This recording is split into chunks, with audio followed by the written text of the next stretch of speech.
Meu pai vendeu a casa que herdei e disse que o dinheiro seria usado para pagar as férias do meu irmão. Eu ri. Uma semana depois, quando meu advogado o chamou, a risada desapareceu. Honestamente, pensei que meu pai estivesse brincando quando disse que esse dinheiro seria para as férias do meu irmão depois de vender a casa que herdei. Até ri. Mas, uma semana depois, quando meu advogado ligou para ele, não havia mais espaço para riso. Aquela casa significava tudo para mim. Não era apenas uma propriedade deixada no testamento da minha avó. Era onde passei a maior parte da minha infância. Onde me sentia seguro quando as coisas ficavam difíceis com meus pais. Minha avó era a única na família que realmente se importava comigo. Praticamente me criou enquanto meus pais estavam ocupados demais com suas próprias vidas e focados demais no meu irmão mais novo, Ada. Ela sempre esteve lá para mim. Ela me fazia sentir que eu importava. E quando morreu, me deixou a casa. Não foi uma surpresa. Meus pais raramente a visitavam. Nunca moveram um dedo para ajudar quando ela estava doente. Adam, o filho dourado, também não se importava. Estava ocupado demais fazendo nada. Aos 24 anos, ainda morava em casa, desempregado, mas, de alguma forma, cheio de potencial aos olhos do meu pai. Há muito tempo aceitei que eu era o filho esquecido, o que tinha que se virar sozinho. Mas nunca pensei que chegaria a esse ponto. Uma tarde, decidi passar pela casa, só para vê-la. Eu não havia me mudado para lá, já tinha meu próprio lugar, mas gostava de saber que ela ainda estava lá, esperando por mim. Mas ao chegar, senti que algo estava errado. Havia carros na frente, não os meus, nem os da minha avó, mas de outra pessoa. Caminhei até a porta e toquei a campainha. Alguns segundos depois, um homem de uns 30 e poucos anos abriu a porta, com uma mulher parada atrás dele. Eles pareciam confusos. "Posso ajudar?" perguntou o homem. Franzi a testa. "Sim, está em a minha casa. Quem são vocês?" A mulher soltou uma risada nervosa. "Compramos esta casa no mês passado do proprietário." Senti como se tivesse levado um soco no estômago. "O quê?" O homem cruzou os braços. "Compramos legalmente. Qual é o problema?" Minha boca ficou seca. Olhei para eles, para os carros, para a varanda que já não era minha, e mal conseguia processar. Peguei meu telefone, chequei meus e-mails, minhas mensagens. Nada. Nenhuma notificação, nenhum aviso de venda. Mas eu já sabia o que tinha acontecido. Não disse mais nada. Apenas me virei, entrei no carro e dirigi direto para a casa dos meus pais. Adam era o único em casa, jogado no sofá, mexendo no celular. Mal levantou os olhos quando entrei. "O que foi?" murmurou. Respirei fundo e tentei manter a calma. "Onde estão mamãe e papai?" Ele deu de ombros. Apertei os punhos. "Porque eles venderam a minha casa." Adam piscou. "Ah, sim." Ele assentiu como se fosse um comentário qualquer. "Eles voltam logo." Então voltou a olhar para o celular. Fiquei ali, parado, por um minuto inteiro, encarando ele. Ele simplesmente não se importava. Então esperei. Quando meus pais finalmente entraram, não os deixei nem sentar. "O que diabos vocês fizeram?" Meu pai suspirou como se eu fosse o problemático. "Olha, Hubert, não era justo você ficar com a casa. Sua mãe e eu tínhamos outros planos." "Planos?" Repeti. "Então vocês falsificaram documentos e venderam minha casa." Meu pai continuou, completamente indiferente. Adam precisava de umas férias. Dessa vez, quase ri de novo. Mas não tinha graça. Balancei a cabeça. Eu não vou deixar isso passar. Virei-me e saí, porque meu pai não fazia ideia do que estava por vir. Mal lembro como cheguei em casa. Minhas mãos seguravam o volante tão forte que meus nós dos dedos estavam brancos. Ainda conseguia ouvir a voz do meu pai na minha cabeça, calma e condescendente. Como se não tivesse me roubado. Como se não fosse nada demais. Adam precisava de umas férias. Precisava de um carro. Enquanto isso, a casa da minha avó, o único lar de verdade que já tive, se foi. Estacionei na frente do meu apartamento e fiquei ali por um tempo. Eu não ia deixar isso passar, mas também não ia me precipitar sem um plano. Meu pai era arrogante, mas não era burro. Se fez isso, deve ter coberto seus rastros. Então liguei para meu amigo Daniel. Daniel era advogado, e não apenas bom no que fazia, mas implacável. Se houvesse qualquer sinal de fraude na venda, ele encontraria. Contei tudo para ele pelo telefone, e quando terminei, ele estava furioso. "Me encontre amanhã no meu escritório", disse ele. "Traga tudo, e-mails, documentos, mensagens. Não me importa se for um cartão de aniversário da sua avó. Se mencionar a casa, eu quero." Não dormi muito aquela noite. Minha mente não parava de repassar tudo. A voz da minha avó, o sorriso do meu pai, a indiferença de Ada. E, por baixo de tudo, Um único pensamento. Eles acham que ganharam. Não tinham ideia do que estava por vir. Na manhã seguinte, me encontrei com Daniel no escritório dele. Entreguei cada documento que tinha. O testamento da minha avó, extratos bancários, até mensagens antigas onde ela falava sobre o quanto queria que eu ficasse com a casa. Ele revisou tudo por um tempo, então se recostou na cadeira. Seu pai é um idiota, disse. Finalmente, ergui uma sobrancelha. Por quê? Porque ele não só cometeu fraude, como deixou um rastro de papel. Daniel girou o monitor e me mostrou algo que eu não esperava. Uma assinatura falsificada. Minha assinatura. Me aproximei. Espera, essa não é minha. Daniel murmurou. Seu pai falsificou seu consentimento para a venda. E fez isso com um notário que já foi investigado por negócios duvidosos. Isso é péssimo para ele. Muito péssimo. Soltei um longo suspiro. Então, qual é o plano? Daniel estalou os dedos. Primeiro, enviamos uma notificação formal. Damos a chance de devolverem o dinheiro antes de levarmos isso ao tribunal. Mas, pelo que você me contou sobre seu pai, duvido que ele coopere. Nem em 1 milhão de anos, murmurei. Então, processamos. E se ele não puder pagar, terá que abrir mão dos bens. A casa, as economias, tudo. Assenti, sentindo algo que não sentia há tempos. Satisfação. Vamos fazer isso.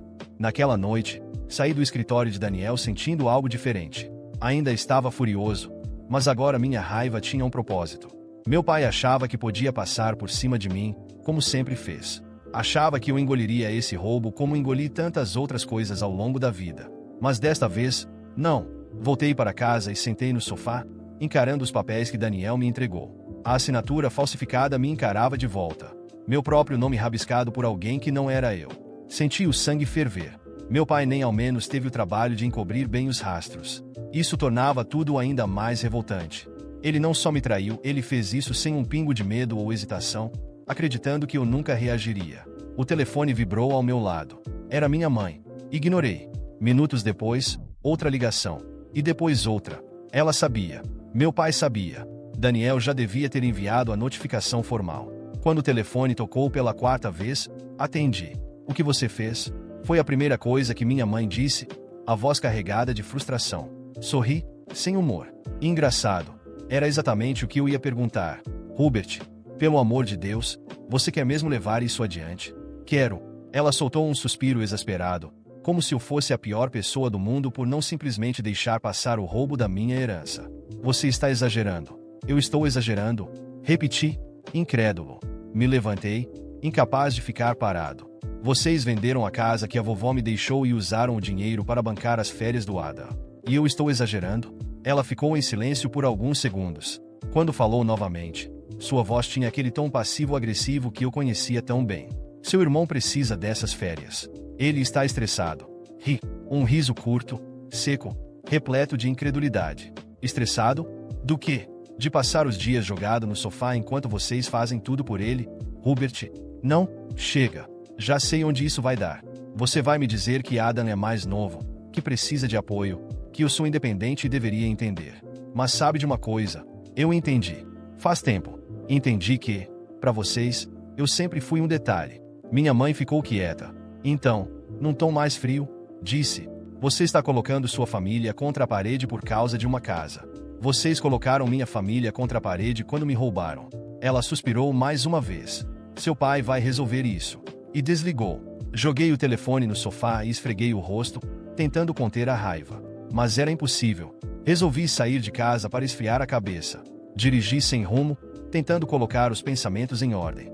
No fundo, eu sabia o que meu pai faria. Ele tentaria me manipular, como sempre fez. Tentaria inverter a situação, me fazer sentir culpa, me fazer parecer ingrato. Mas desta vez, eu não ia cair. Na manhã seguinte, Daniel me mandou uma mensagem pedindo que eu fosse até o escritório. Cheguei lá e encontrei-o com um olhar afiado. Seu pai respondeu à notificação. E o que ele disse? Daniel jogou um papel na minha frente. Peguei e comecei a ler.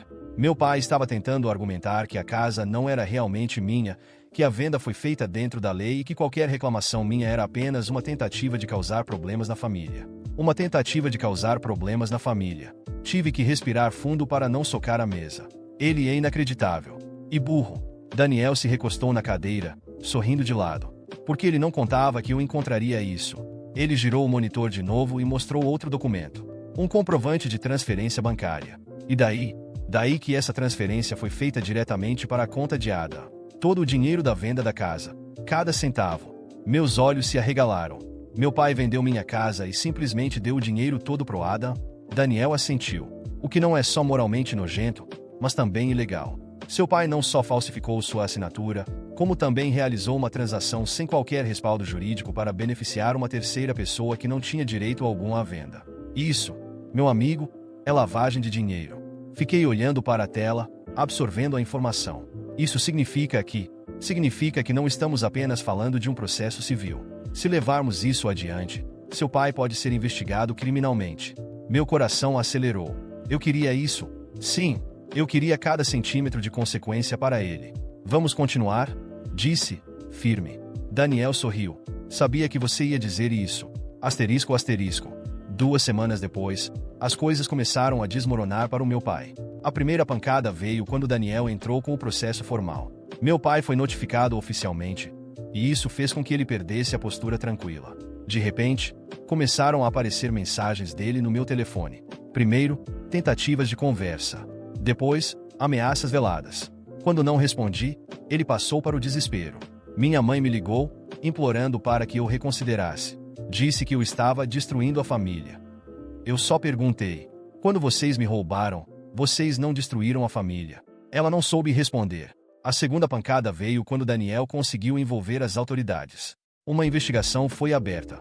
Meu pai tentou bancar o confiante, mas quando um investigador bateu na porta dele, a fachada começou a rachar. E então, veio o golpe final. O comprador da casa, aquele casal que abriu a porta para mim, foi chamado para depor. E eles não estavam nada felizes ao descobrir que tinham comprado uma propriedade fruto de fraude. O que significava que a venda poderia ser anulada. O que significava que a casa ainda poderia ser minha. E o dinheiro? O dinheiro tinha ido direto para Adam, e como resultado disso, as contas da minha família estavam sendo minuciosamente investigadas. Meu pai entrou em pânico. Ele tentou me contatar de todas as formas. Mas eu não atendi. Não havia mais conversa. Eu não tinha mais família. Só tinha certeza de que, desta vez, eles não tinham vencido. Nos meses seguintes, as coisas foram de mal a pior para meu pai. Cada nova descoberta no processo só piorava a situação dele. Não apenas a venda da casa foi considerada fraudulenta, mas a investigação financeira revelou inconsistências em várias transações feitas por ele ao longo dos anos. O homem que sempre se gabou de estar no controle de tudo agora estava encurralado. E eu estava apenas assistindo tudo desmoronar. O Adam, por sua vez, entrou em modo de negação. Continuava vivendo como se nada tivesse acontecido, desperdiçando o dinheiro da venda em festas, viagens e bobagens. Mas quando as autoridades começaram a vasculhar a conta dele, a realidade bateu forte. O dinheiro precisava ser devolvido. Só que Adam já tinha torrado boa parte. E como a quantia que recebeu era fruto de fraude, ele também não sairia ileso. Meu pai tentou desesperadamente evitar a ruína. Primeiro, entrou em contato comigo, tentando negociar. Depois, partiu para chantagens emocionais. Quando isso não funcionou, começaram as ameaças diretas. Você vai se arrepender de fazer isso com a sua própria família, ele disse em uma mensagem de voz, a voz carregada de raiva. Eu apenas repassei tudo para Daniel. Meu pai achava que, com tempo suficiente, eu cederia. Achava que meu senso de culpa acabaria me dominando. Só que dessa vez, ele estava errado.